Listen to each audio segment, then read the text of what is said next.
Welcome to the kingdom. I'm Chris, and this is Good Enough Gaming.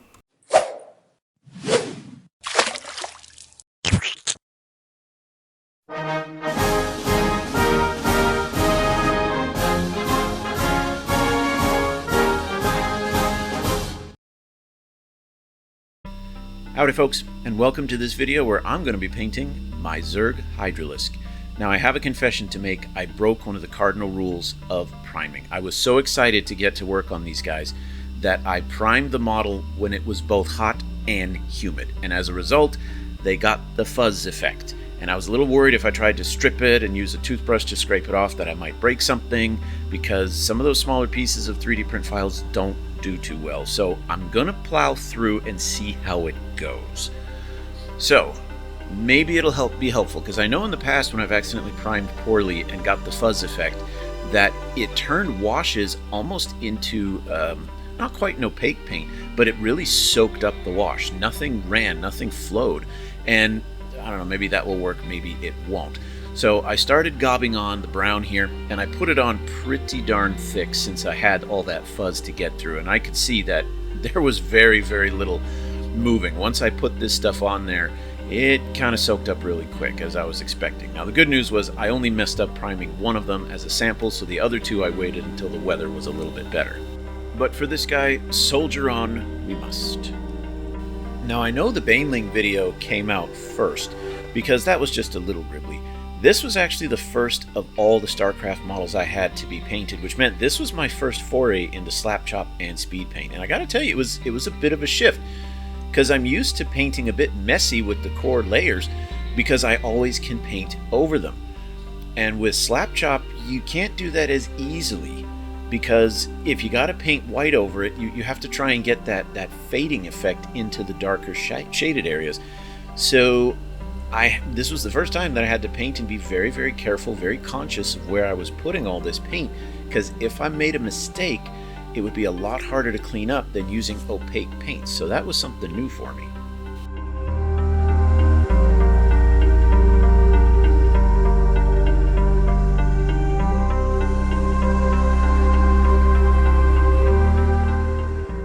So like 90% of this model is this brown color, and I gotta say, as I started putting it on, it was pretty much the exact kind of brown that I was looking for.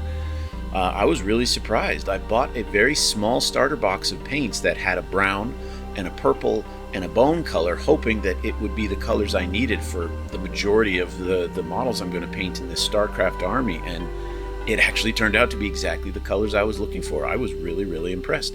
So far, my first reaction to these speed paints, it's like painting with a mix between a wash and an opaque. So it's very runny, but not as runny as a wash. So you got to be a little careful, but at the same time, it's not like you're dripping water on this thing that's going to get all over the place. And plus, you know, fuzz effect, I kind of messed that up too. But so far, I'm liking how it's looking. Okay, well, you know me, I can't leave well enough alone. I got to add something to it. I will say though, just looking at it as it is, even with the fuzz effect, it looked pretty good. You already have at least two different tones of brown in there between the recesses and the raised areas, but I wanted to accentuate that a bit more.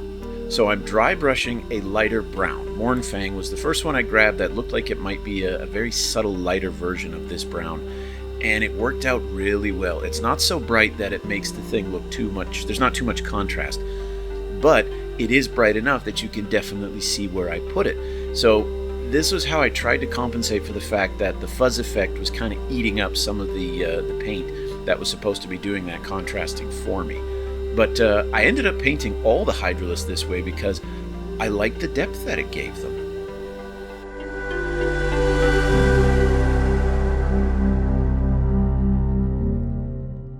Now that first light brown dry brushing worked pretty well. I liked it. So I figured, what if I take a risk and go just a little bit higher with another even lighter brown highlight using a dry brush.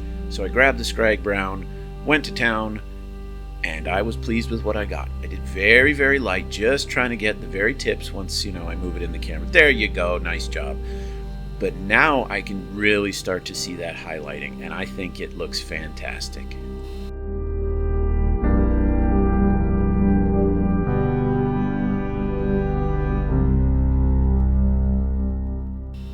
Okay, with the carapace done, it's time to move on to the most important part, and that's the bright purple that really sets this out as a Zerg. So you do have to cheat a little bit here, because according to Slapchop, most of that area that I'm painting purple should actually be very, very dark because it's in natural shadow. But if I did it that way, this would just look like a turd. It would be a big brown blob on top of a base, and I didn't want that. So I did, when I was priming it, I did give it a quick spritz head on to make sure that I got some of that white in the chest area. And I started putting on the purple, and just like with the brown, it was the only purple I had. I was really hoping it would be the right color, and it turned out to be perfect.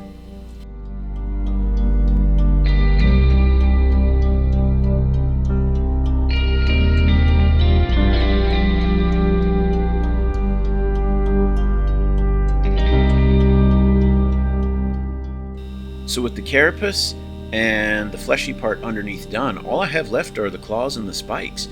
And I noticed, despite my best efforts, this was particularly with the dry brushing, but I did get the spines on its tail there a little bit dirty with brown. So I grabbed at first a gray sear, because that's supposed to be the paint that's designed to go with these kind of contrast or speed paints. But it works. It covered it. But the thing is, the Slapchop is supposed to give you gradients. It's supposed to go from light to dark, and by painting over the spines, I kind of ruined that.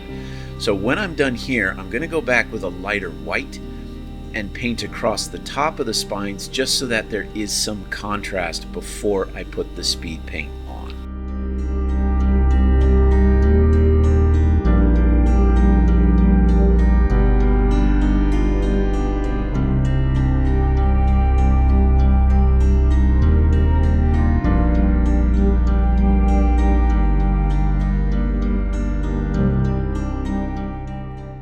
Okay, so like I said, once the gray sear had dried, I came back with a Corax white, because that's a very, very bright white, and I put it just on the tops of the spines. Hopefully you can see there, to give it, to give it some highlight.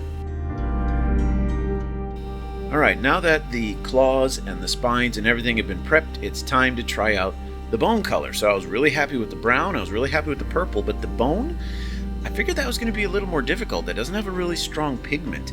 So I was hoping the white would be enough to give some color to it. So I started putting it on. I said, yeah, okay, it's doing what it's supposed to. It's tinting the color into a darker bone. My plan to put the stripe of the Corax white worked. But to me, it worked in this case. So I just left it in this case. But as you'll see when you watch the other videos, particularly for the roach, it didn't work as nice or as cleanly. So for the spines, claws, things like that on some of the other Zerg models, I found it was better to just go back to the opaque paints. Maybe I'm doing something wrong. If you guys know a trick to making the bone colors look a little better, let me know. This one worked out okay. Some of the other models I tried, it was too weak.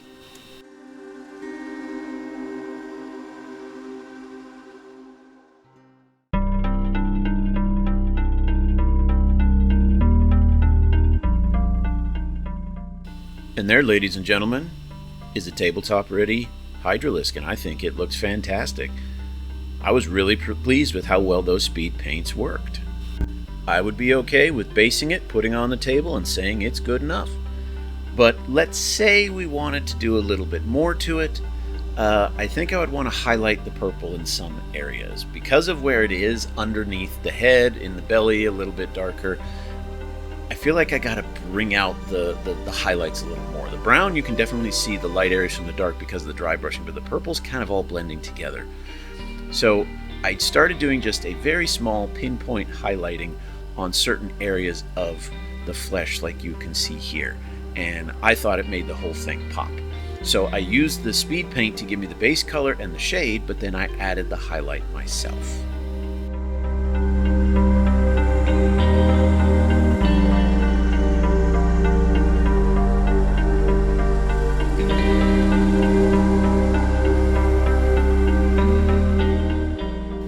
So there it is. I think the purple highlights really add to it. I suppose you could get a light highlight for the claws, maybe a brighter beige or something on there, but I think the speed paints do exactly what they meant to do. They allow you to paint something quicker, while still giving you nice contrast between light and dark. Granted, I did the additional highlighting and stuff like that, but I always make things more difficult than they need to be. I'm really pleased with it. I think for me this was a proof of concept, and I was really excited after this to start tackling the rest of my Zerg army. It was definitely good enough.